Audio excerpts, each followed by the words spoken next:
大家好，欢迎来到大案精选，破解犯罪心理，洞察人性善恶。欢迎点赞收藏。听说能走桃花运，你说它不是鸟，那它是什么？李彤把那只羽翼斑斓的小东西捧在手心，看着医生苍白的脸。窗外的雨水敲打着玻璃，仿佛某种不祥的预兆。医生艰难地吞咽了一下，目光在那小生物和李彤脸上来回游移，似乎在权衡该如何开口。李女士，我建议您现在就把它放下。他的声音压得很低，然后我们需要立刻给您做一系列检查。李彤感到一阵莫名的寒意爬上脊背，手中的小家伙却亲昵地蹭了蹭他的掌心。01，那只鸟是在一个阴雨绵绵的下午出现在李彤窗台上的。彼时上海正下着连续第7天的雨，把这座喧嚣的城市浸泡得如同一块发霉的海绵。路上行人的伞面连成漆黑的河流，雨水从高楼之间被挤压着淌下，携带着不知名的污物流进下水道。李彤刚搬进紫藤小区的503室不到3个月，每天早上7点15分出门，傍晚6点半归来，日复一日，就像生活在一个精确的时钟里。偶尔他会站在阳台上，看着对面楼房里的灯光一盏一盏亮起，想象那些陌生人的生活。那天他提前下班，一个人窝在沙发里看电视。窗外的雨声让他昏昏欲睡，忽然一声轻微的撞击声把他惊醒。李彤拉开窗帘，看见一团湿漉漉的小东西趴在他的窗台上，翅膀无力地抖动着。是只鸟，他自言自语道。那只鸟浑身都湿透了，羽毛紧贴着瘦小的身躯，看起来可怜兮兮。李彤小心翼翼地把窗户推开一条缝，伸手去够它。鸟似乎已经没有力气逃跑，只是警惕地看着他，黑豆般的眼睛转动着。他用一块旧毛巾把鸟裹起来，放在客厅的暖气旁边。鸟的胸膛还在微弱的起伏，那么小，那么脆弱，仿佛随时会断气。李彤不知道该怎么照顾一只病鸟，于是他在网上搜索了一番，按照指南准备了一个鞋盒，在里面铺了几层纸巾，又找了一个小碗装水放在一旁。你会没事的，他对那团小生命说。第二天早上，李彤以为那只鸟已经死了。鞋盒里安静的出奇，但当他揭开盖子，鸟猛地跳了起来，扑腾着已经干燥的翅膀，差点飞到他脸上。嘿，冷静点！李彤退后一步，惊讶于这只昨天还奄奄一息的小鸟竟然恢复得如此之快。阳光透过窗帘的缝隙照进来，他这才看清了鸟的模样。它比他想象中要大一些，大约有麻雀那么大，但羽毛却截然不同，头顶是深紫色的，翅膀和背部呈现出一种金属般的蓝绿色，腹部则是淡黄色的。你真漂亮，李彤忍不住赞叹。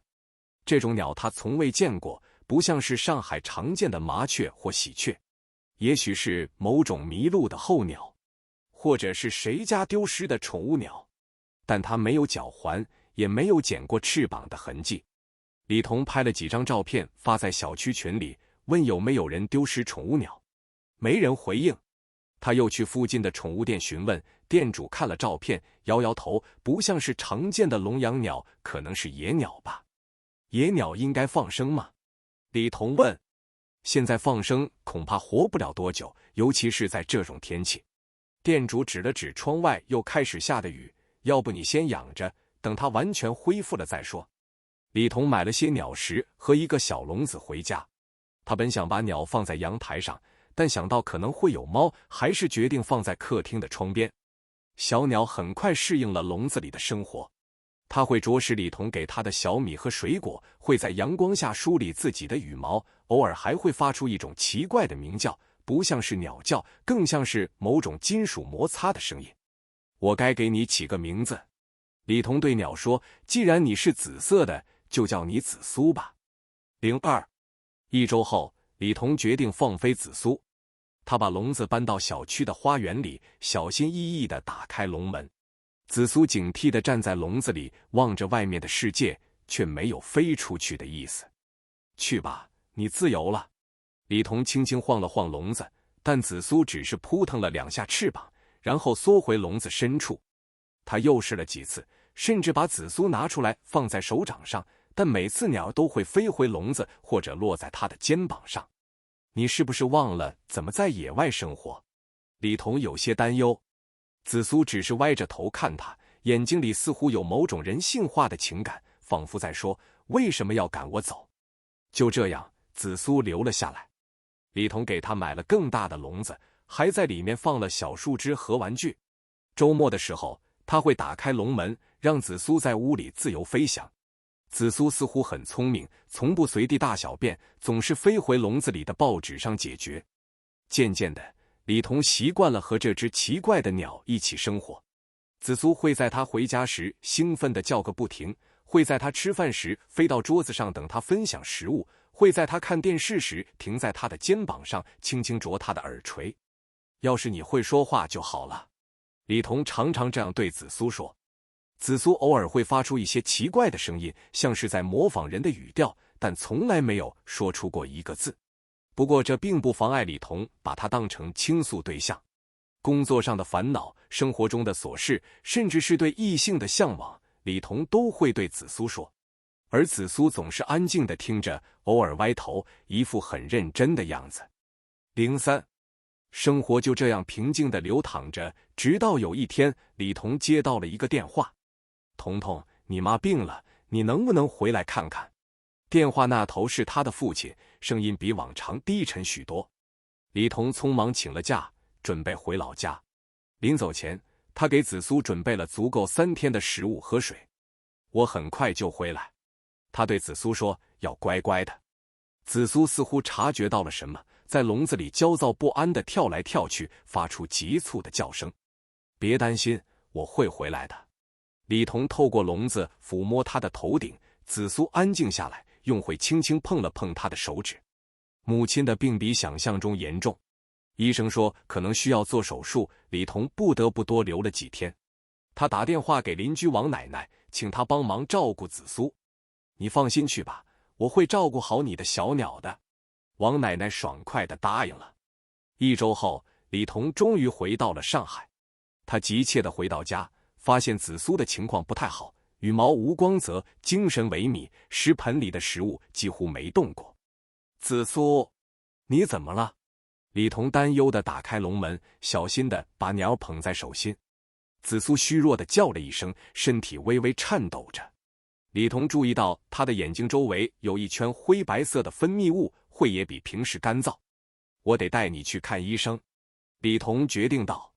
第2天一早，他就带着紫苏去了宠物医院。医生是个年轻人，戴着厚厚的眼镜，看上去很专业。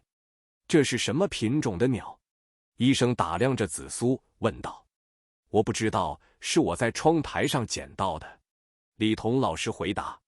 医生皱了皱眉，仔细检查起紫苏来。他轻轻拨开羽毛，检查了紫苏的皮肤、眼睛、喙和爪子，还用听诊器听了他的心跳。奇怪，医生自言自语道。怎么了？李彤紧张地问。他的解剖结构有些不太对劲。医生说，我需要再做些检查。医生带着紫苏去了后面的检查室。李彤在等候区坐立不安，心里有种莫名的不安。半小时后，医生回来了，脸色凝重。李女士，您这只鸟有些问题。什么问题？它生病了吗？不仅仅是生病，医生欲言又止。您是在哪里捡到它的？我说了，在我家窗台上。李彤有些不耐烦，到底怎么了？它的基因检测结果很奇怪，它不是我们见过的任何一种鸟类。实际上，医生顿了顿，压低声音，它的 DNA 序列中有一些非常不自然的片段。你在说什么？李彤困惑不解。我建议您把它送去专业的研究机构，他们有更好的设备来确定它到底是什么。医生递给他一张名片，这是动物研究中心的联系方式。它只是一只生病的鸟。李彤急了，你就不能给它开点药吗？医生犹豫了一下，从柜子里拿出一小瓶药水，每天滴3滴在它的水里，应该能缓解症状。但我强烈建议您尽快联系研究中心。李彤接过药水，心里满是困惑和不安。他低头看着笼子里的紫苏，那双黑豆般的眼睛也正看着他，仿佛在寻求保护。05。接下来的日子，紫苏的情况时好时坏。有时它会恢复活力，在笼子里跳来跳去，羽毛也重新变得鲜艳，但更多时候，它蜷缩在笼子角落，一动不动，仿佛随时会死去。李彤每天按时给它服药，甚至买了特制的营养剂混在食物里。他没有联系那个研究中心，心里隐隐担心他们会把紫苏带走，做一些可怕的实验。你会好起来的，他轻声对紫苏说，我们不需要那些研究人员。一天晚上，李彤躺在床上，突然听到客厅传来一阵奇怪的声音。他起身走出卧室，看见紫苏站在打开的笼门前，羽毛全部炸开，在月光下呈现出一种诡异的金属光泽。紫苏，李彤轻声唤道。紫苏猛地转头看向他，眼睛在黑暗中闪着红光。他张开嘴，发出一种李彤从未听过的声音，像是某种电子设备故障时的噪音。李彤站在原地，不敢动弹。紫苏盯着他看了几秒钟，然后突然飞向他，停在他的肩膀上。那一刻，李彤感觉到一阵刺痛，但紧接着一种奇异的温暖从肩膀处扩散开来。紫苏，李彤再次轻声问道。紫苏用喙轻轻碰了碰他的脸颊，仿佛在安慰他，然后飞回笼子，安静地蹲在那里，仿佛什么都没发生过。李彤摸了摸肩膀，那里有一个微小的刺痕，像是被针扎过一样。他告诉自己，可能是紫苏的爪子不小心划到了他。第二天早上，李彤感到喉咙有点痛，以为是着凉了。他去药店买了感冒药，吃了几天，症状却越来越严重，咳嗽、发热、乏力，到了周末，他几乎无法下床。可能是流感，李彤自我诊断道。他向公司请了病假，在家休息。紫苏似乎感知到他的不适，整天停在他的床头，寸步不离，偶尔用会轻轻梳理他的头发。至少我们两个都是病号，李彤虚弱地笑道。1天、2天、3天，李彤的病情不见好转，反而开始出现一些奇怪的症状，皮肤上出现了细小的紫色斑点，喉咙里有异物感，仿佛有什么东西在生长。当他开始咳出带血丝的痰时，李彤终于意识到情况不对。他挣扎着起床，打车去了最近的医院。04。医院的急诊室里人满为患，李彤坐在长椅上等待叫号，感觉头晕目眩。紫苏被他带在身边，藏在一个特制的宠物背包里，时不时探出头来看他。李彤，一个熟悉的声音在他耳边响起。李彤抬头，看见一个穿白大褂的男人站在他面前。他眯起眼睛，努力辨认对方的脸。赵医生，他终于认出了对方，是他大学同学赵明，现在是这家医院的医生。你怎么了？看起来脸色很差。赵明关切地问。李彤简单描述了自己的症状。赵明皱起眉头，立刻帮他安排了检查。先抽血化验，再做个胸片。赵明对护士说。检查结果出来得很快。赵明看着化验单和胸片，表情越来越凝重。彤彤，你的肺部有严重感染迹象，血液检查也显示你体内有一种罕见的病原体。赵明严肃地说，我需要知道你最近有没有接触过什么特殊的东西或者动物。李彤犹豫了一下，然后从背包里小心地拿出紫苏。就是它吗？赵明盯着紫苏看了一会儿，这是什么品种的鸟？我不知道，我2年前在窗台上捡到它的。李彤解释道，之前带他去看过宠物医生，他说他的 DNA 很奇怪，但我没当回事。赵明戴上口罩和手套，小心地接过紫苏，观察了一会儿。他看起来不太对劲。赵明说，我需要给他做个检查。赵明把紫苏带进了一个检查室。李彤躺在病床上，心里充满不安。1小时后，赵明回来了，脸色煞白。彤彤，我必须送你去隔离病房。他声音发紧，同时我需要通知疾控中心。什么？为什么？李彤惊慌失措，紫苏怎么了？赵明看着他，眼神复杂。那东西不是鸟。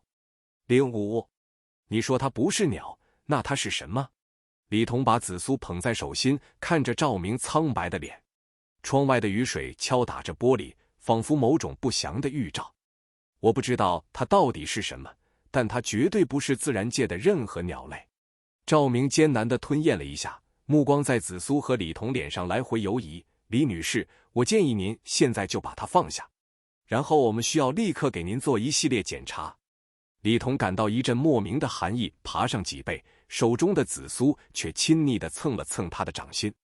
不行，不行，我要让专家来看看。赵明掏出手机，拨通了一个号码。喂，是刘教授吗？我是赵明，我这里有个紧急情况，需要您马上过来一趟。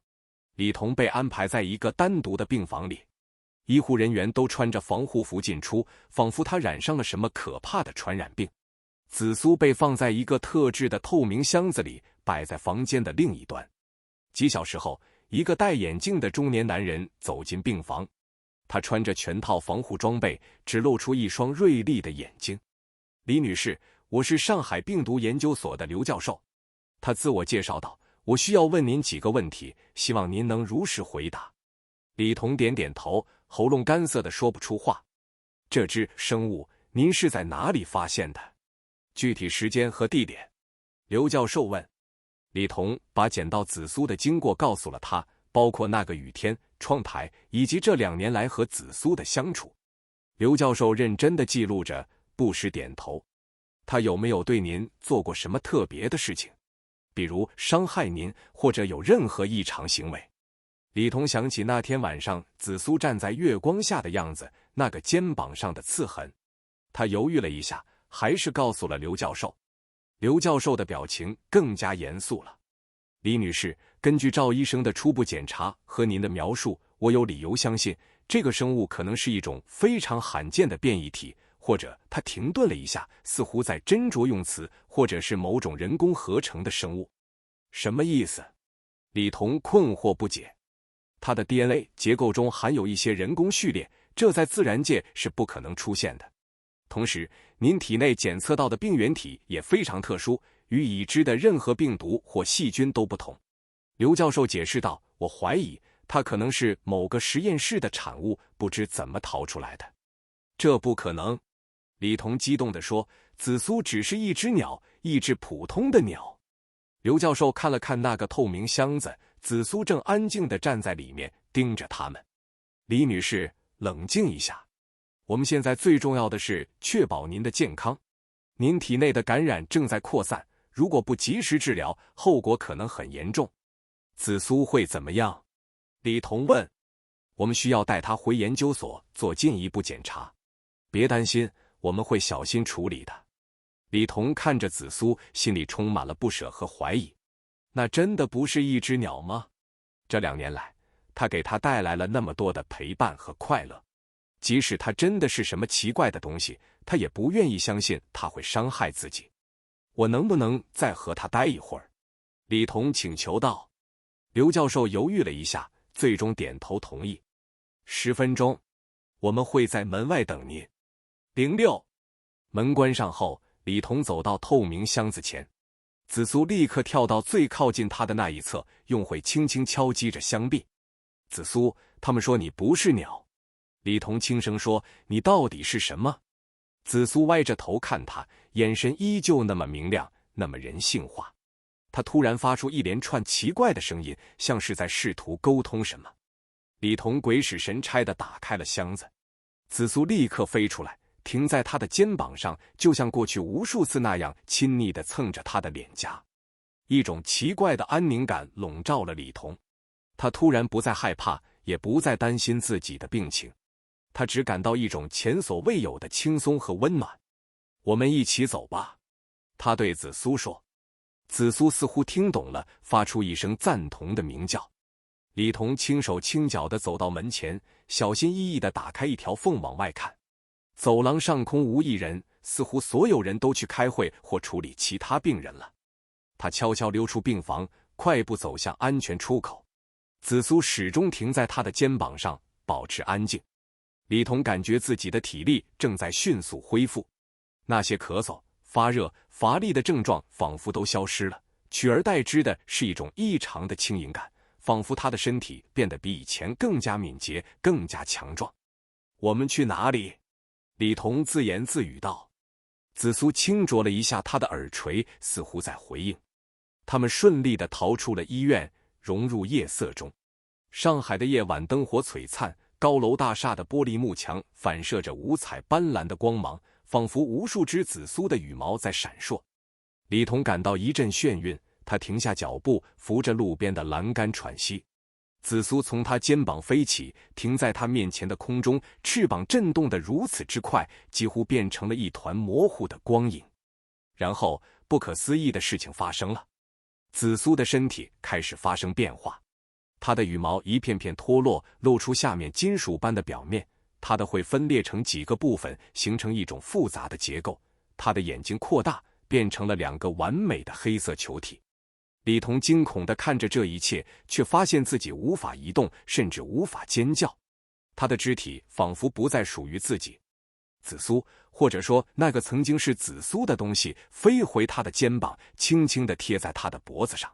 李彤感到一阵刺痛，然后是一种奇异的融合感，仿佛有什么东西正在进入他的身体，成为他的一部分。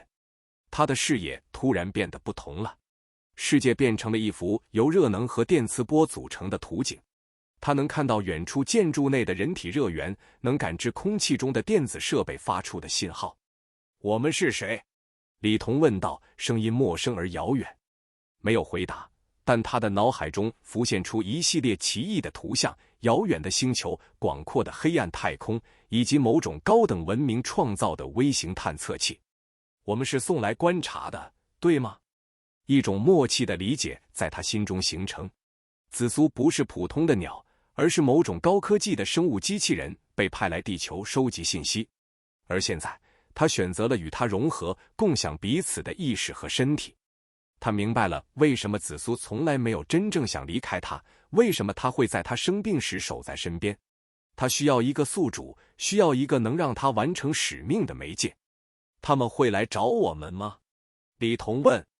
他感知到一种否定的反馈。紫苏，或者说现在已经成为他一部分的那个实体，让他明白没有人会来找他们。那些专家、研究人员、医生，他们永远不会理解真相。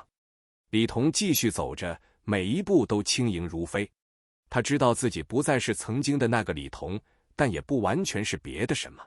他是一个混合体，一个介于人类和未知之间的存在。他走向未知的黑暗，内心却充满了奇异的光明。紫藤小区的503室从此空了下来。邻居们说，那个年轻女人搬走了，没有留下任何联系方式。有人说看见她在一个雨夜离开，肩膀上停着一只奇怪的鸟，但没有人在意这些细节。城市仍然喧嚣，雨水仍然从高楼之间被挤压着淌下，携带着不知名的污物流进下水道。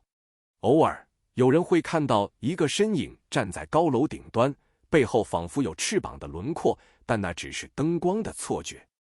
又一个阴雨绵绵的下午，一只奇异的鸟出现在了张先生家的窗台上。它的羽毛闪烁着金属般的光泽，眼神中充满了人性化的情感。张先生轻轻推开窗户，伸出手去。是只鸟，他自言自语道。